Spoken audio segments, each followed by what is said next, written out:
प्रिय विद्यार्थियों, सुप्रभात। आज हम सभी हिंदी की पाठ्य पुस्तक क्षितिज भाग 1 के चंद्र गहना से लौटती बेर कविता के सार को समझेंगे। कवि का जीवन परिचय भी समझेंगे। इस कविता के कवि केदारनाथ अग्रवाल जी हैं। जीवन परिचय पहले। जीवन परिचय। कवि केदारनाथ जी का जीवन परिचय। प्रगतिवादी केदारनाथ अग्रवाल का जन्म सन 1911 या 1911 में बांदा, उत्तर प्रदेश जिले में कमासिन गांव में हुआ। उन्होंने इलाहाबाद से कॉलेज शिक्षा प्राप्त की तथा आगरा विश्वविद्यालय से LLB यानी वकालत की। इन्होंने बांदा से वकालत करते हुए राजनीतिक, सामाजिक तथा साहित्यिक जीवन में सक्रियता बनाई रखी। केदारनाथ जी युवा काल से ही रचनाएं लिखने लगे थे। उनके अध्यापक शिलीमुख, उनके अध्यापक का क्या नाम था? शिलीमुख। शिलीमुख ने उनके लेखन को प्रोत्साहन दिया। उनकी कुछ कविताएं माधुरी में छपी। माधुरी नामक एक पुस्तक थी, उसमें छपी। बड़े होकर प्रगतिशील आंदोलन के साथ जुड़ गए। वे अयोध्या सिंह उपाध्याय हरिऔध जी तथा रसाल जी के संपर्क में आए। ये दोनों कौन थे? अयोध्या सिंह उपाध्याय हरिऔध और रसाल जी, ये भी कवि थे। इनके संपर्क में आए। सन 2000 यानी सन 2000 में उनका देहांत हो गया। केदारनाथ अग्रवाल जी की रचनाएं, यानी उन्होंने कितनी रचनाएं की हैं, कितनी किताबें लिखी हैं या कितनी कविताएं लिखी हैं, लेख कार्य किया है, उनकी रचनाएं 3 हैं। नंबर 1, नींद के बादल, युग की गंगा, लोक तथा अलोक। इन तीनों रचनाओं का संकलन फूल नहीं रंग बोलते हैं में हुआ है। ये पत्रिका निकलती थी, उसमें ही इनकी रचनाओं का संकलन हुआ है। इसके अतिरिक्त इनके काव्य संग्रहों के नाम हैं आग का आईना, पंख और पतवार, हे मेरी तुम, मार प्यार की थापें, कहे केदार खरी खरी। ये इनकी अन्य रचनाएं थी।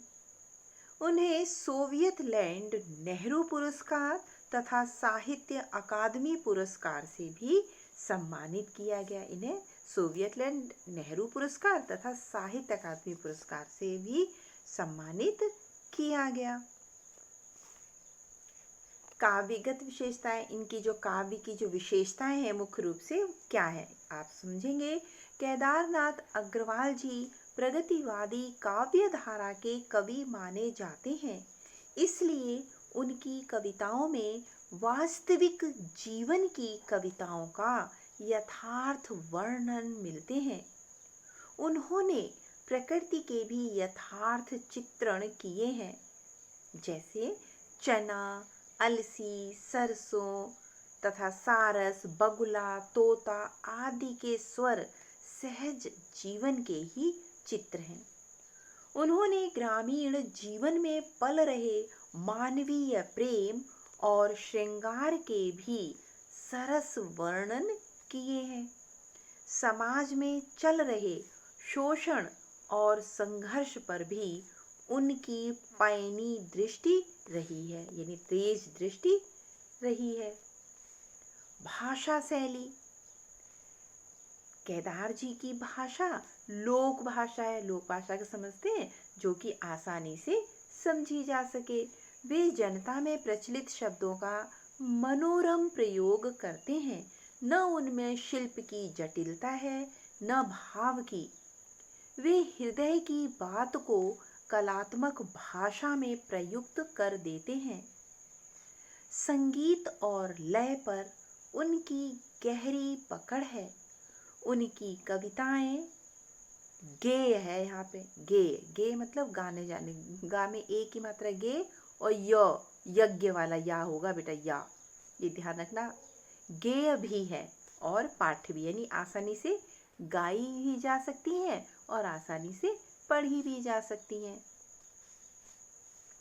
कविता का सार अब हम पढ़ेंगे। कविता का मुख्य सार क्या है? देखिए कवि ने कितना अच्छा वर्णन किया है।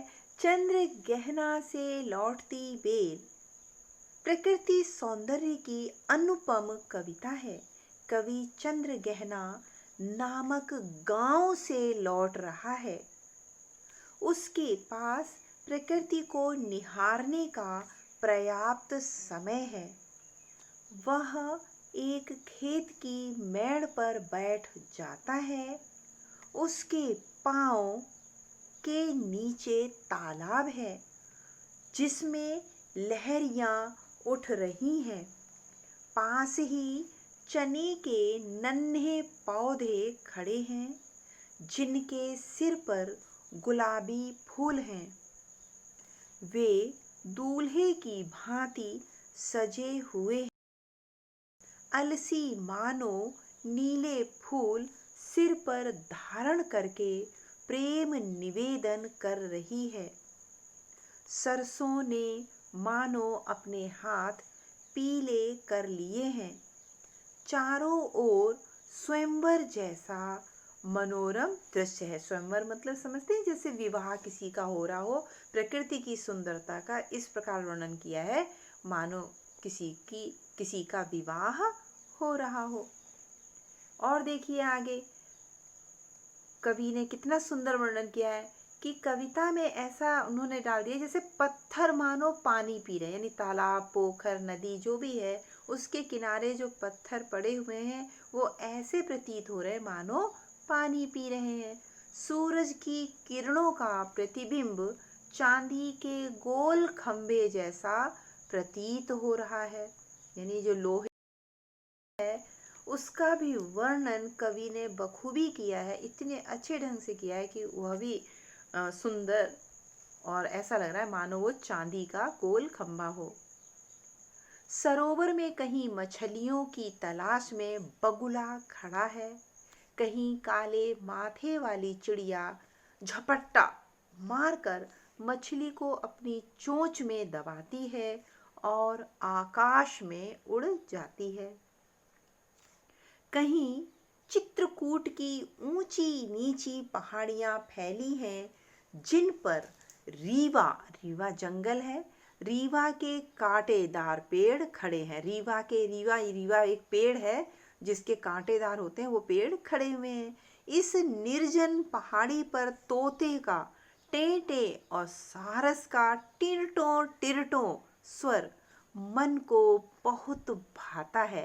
यानी इतने सुंदर प्राकृतिक सौंदर्य में जब तोता टें टें की आवाज करता है और सारस टीटों के आवाज से सभी के मन को मोह लेता है, भाता है। इसलिए कवि कहते हैं कि वह इन्हीं के संग आकाश में उड़ जाए और इनकी प्रेम कहानी सुन ले। अर्थात ये जो पक्षी है किस तरह से आपस में प्रेम पूर्वक रहते हैं वह उनकी कहानी सुन ले। सभी बच्चे इस कवि का जो जीवन परिचय है उसे और कविता के सार को बहुत ही अच्छे ढंग से ध्यानपूर्वक सुनेंगे और समझने का प्रयास करेंगे। धन्यवाद।